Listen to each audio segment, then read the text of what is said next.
Hi guys, it's me KB and I'm back with more book reviews. The first book I'm going to talk about is The Wedding Date. So I've been reading a lot of romance novels and Apple was like, here are some books you might like. So I was browsing and for some reason the name Jasmine Guillory stuck out to me. I read the blurb and it was pretty much about these two strangers, Alexa and Drew. They like meet in an elevator and the elevator gets stuck, so they're in the elevator for a while.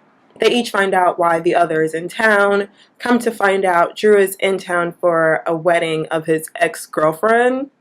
Weird, I know. The book was so good that I had to remind myself no, you will not read this entire book within a day's worth of reading. No. So I had to pace myself okay, I'm only gonna read this book at night before I go to sleep. One thing that I really liked about the book is how the setting pushed the story along, because first they're stuck in the elevator. That's where they meet. Alexa and Drew live on two different cities, so they end up falling into this long distance situationship. We got to see Alexa, someone that I found super relatable, falling for a guy that she thought would be out of her league. And here's Drew, this guy that you think has it all together, but deep down he just is too afraid to let his guard down and fall for someone. Especially if you're into romance, I definitely recommend that book. It's an easy and good read. There's some funny parts. It's super relatable. The characters are funny. They're realistic. Okay, and them being in a really interracial relationship is not the plot, if that makes sense. It's just a added bonus to their storyline. Another book that I'm going to talk about is I Can't Date Jesus by Michael Arceneaux. I follow Michael on Twitter. He's one of my favorite writers when it comes to politics and pop culture, and yeah, he's written for Complex, VH1, what other site,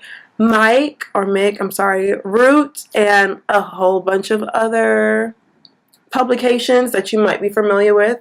Okay, so there's people that like to read biographies and memoirs.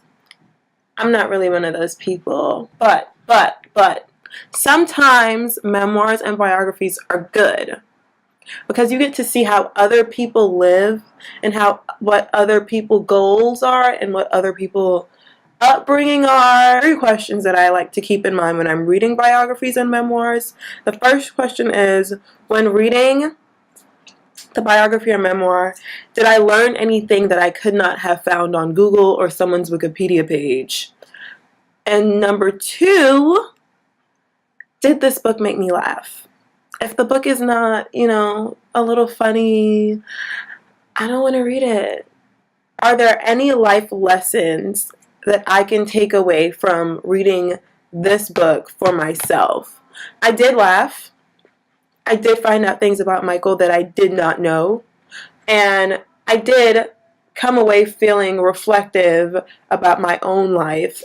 And there's definitely lessons that I took away after reading this book. Michael is brutally honest about his upbringing in a Catholic church, his parents' domestic violence, him coming out, also the burden that he sometimes feel, as a gay black man in America. Let me show you guys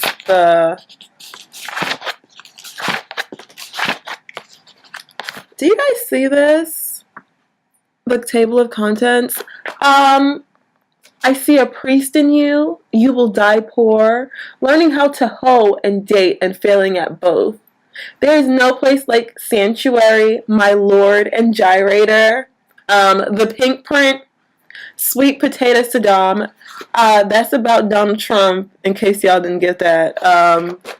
This book is just good and funny, and also he's coming out with another collection of essays, so be on the lookout for that. The last book that I recently read is An Absolutely Remarkable Thing by Hank Green. You guys are probably familiar with his brother, John Green. So yeah, I guess, you know, writing runs in the family. This book was a long ass read. It was around maybe Halloween time, going into November. I was like, you know, I kind of want to read something a little sci-fi, a little spooky, but not too spooky because, you know, I get scared easily. This book is about this girl named April May. Her and her best friend Andy, they discover this thing called a Carl. April May describes it as a sculpture, but it's not a sculpture, it's an alien. After her and her friend discover this sculpture, they become like an overnight sensation because they're like one of the first people to not only come in contact with the New York Call, but also to communicate with this alien. This book reminded me of what I wanted out of the Transformers in terms of how science-y it can get sometimes. Because with the Transformers, I just felt like we were too eager as humans to like help out something that just landed on Earth.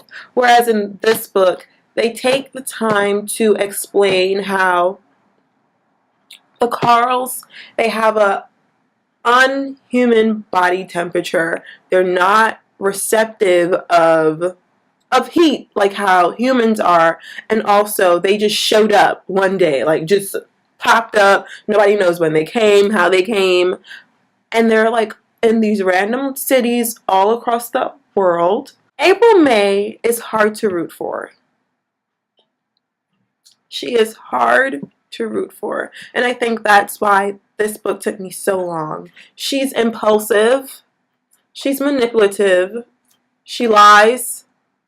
What else did I not like about her? She's insensitive. Okay, so when she got like turned into an overnight celebrity, she just moved out of her girlfriend's crib. Like, she didn't leave her a note, no text message like, this is not working out for me, I'm moving on to bigger and better things, wish you could come along.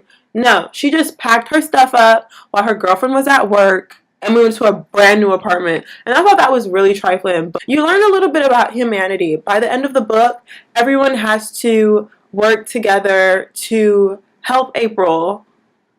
And humanity also has to work together to solve this sequence. So after contact with these alien, everyone, slowly but surely, everyone on planet Earth starts to have a dream. They call it the dream sequence. So in this dream, there's random little obstacles and puzzles that everyone like takes turn and has to figure out. And then by the end of the book, they plug it in to see what the Carls wanted. This book, to me, was just okay. Right now, I'm currently reading Becoming by Michelle Obama. So look out for a review for that. And Merry Christmas and Happy Holidays, everyone. Thanks for watching.